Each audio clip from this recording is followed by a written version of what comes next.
Сәлем достар, гофра қағазынан роза гүлдер жасаймыз. Тегін мастер-класс видеоның соңына дейін қараңыздар. Осы гүлді үйретемін. Өте сәнді көрінеді. Үйге жасап қойғанға да, біреуге подарок еткенге де жақсы. Не болмаса, заказ қабылдап сатсаңыз да болады.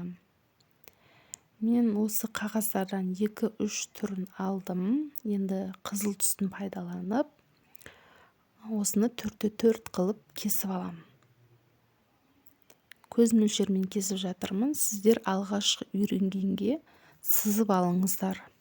Бірдей болып шықса әдем болады. Бұл қағаздарды кеңсе тауарлары сататын жерде сатады.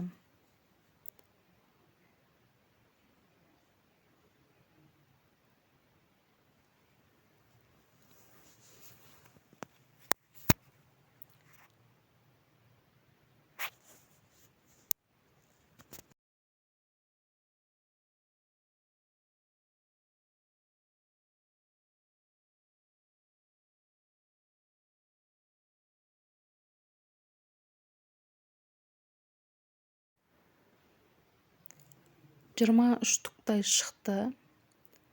Осыларды енді осылай бүктейміз. Екі шетін қырқып, дөңгелек етіп форма шығарамыз. Не болмаса бір шеті дөңестеу, бір шеті үшбұрыштау болса, барлығын солай жасаймыз. Не болмаса, барлығын дөңгелек етіп жасаймыз. Барлығы бірдей болу керек.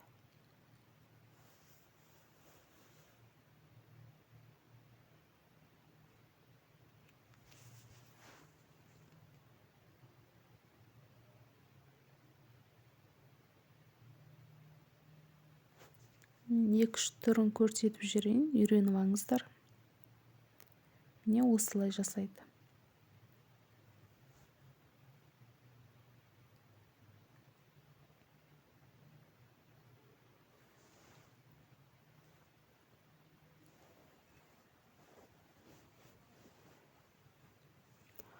Осыларды қырқып алғаннан кейін, осыны енді негізі созылады бұл қағаз. Осылай созып шығасыздар. Барлығын созып шығасыздар. Осылай шұңқыр пайда болады.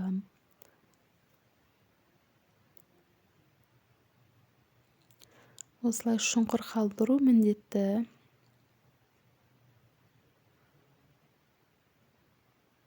Енді барын созып болдық. Енді осындай таяқшаның көмегімен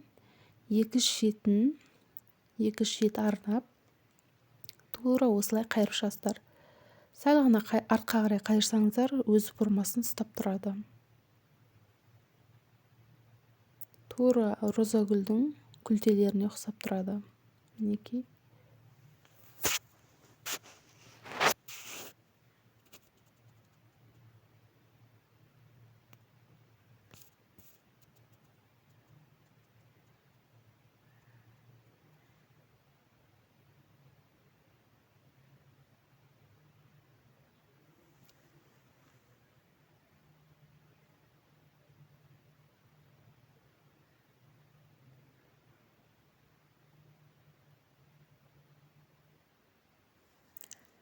Енді бізге ыстық клей керек. Ыстық клейдің көмегімен осындай үлкен таяқша болса, осындай үлкен таяқшаға, не болмаса қалаған өзіңіздің таяқшаңызға өстіп жабыстырып қайырып аламыз.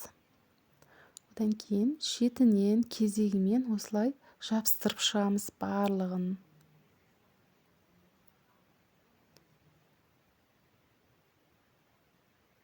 Барлығының түптері бір жерге жабысу керек. Және кезегімен шет-шетінен қай жерге ыңғайлы болып тұр, солай жабыстырасыздар.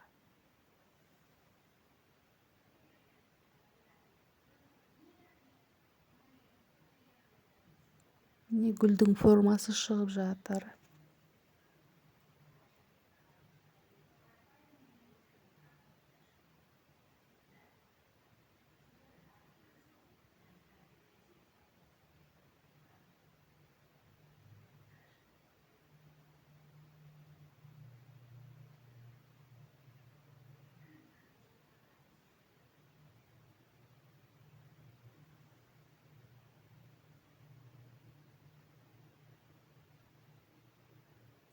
Таяқшасын кейін де жабыстыруға болады егер түсіп қалса.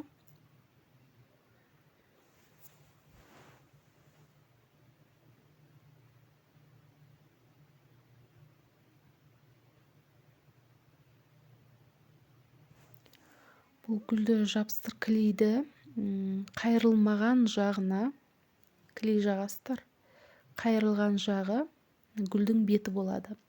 Енді осы бетін таяқшамен тағы да қайырып шығамыз. Шет-шеттерін қайырып, осылай әдемі болып шығады. Мінекей, енді біз астына жапырағын жасаймыз.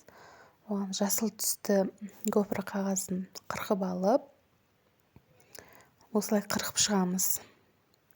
Түп арасындағы 2-3 бұрыш жерлерін алып тастаймыз. Түп 3 бұрыш қылып кесіп аламыз.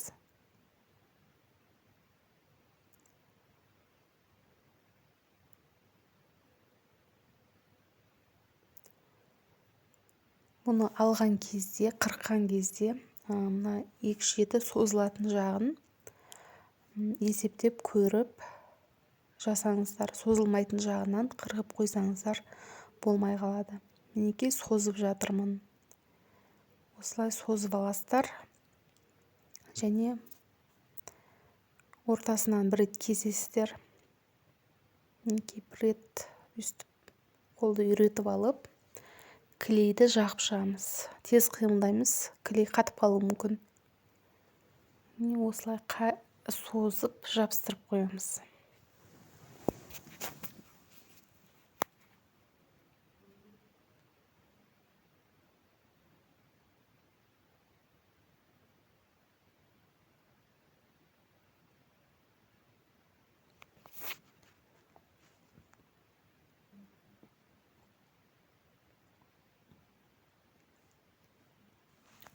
Астының бәрін осылай клеймен жабыстырып шығамыз.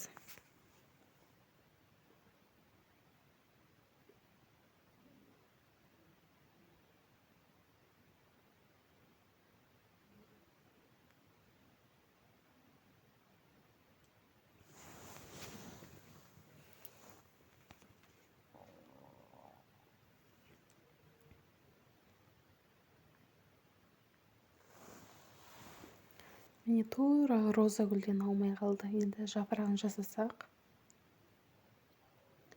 Біреуін жасап көрсетейін. Осылай бұны да 4-4 қылып алып аласыздар да ортасынан кесесіздер 3 бұрышты қылып. Енді біреуін теріс қаратып, біреуін оң қаратып жабыстырасыздар. Клей жағып, арасына таяқшаны қойып, сразу жабыстырсаңыздар болады.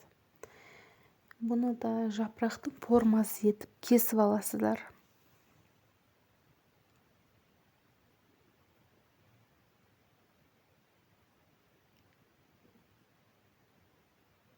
Мінекей дайын. Астына мен гофра қағазынан осылай жасадым. Мінекей жапырағы дайын. 2-3 жапырақ жасасаңыздар болады. Гүл дайын. Гүлдің бәрін жинап, осылай қағазға салып, бір бума гүл жасауға болады. Гүл дайын. Пікір қалдырып, каналға тіркеліп қойыңыздар.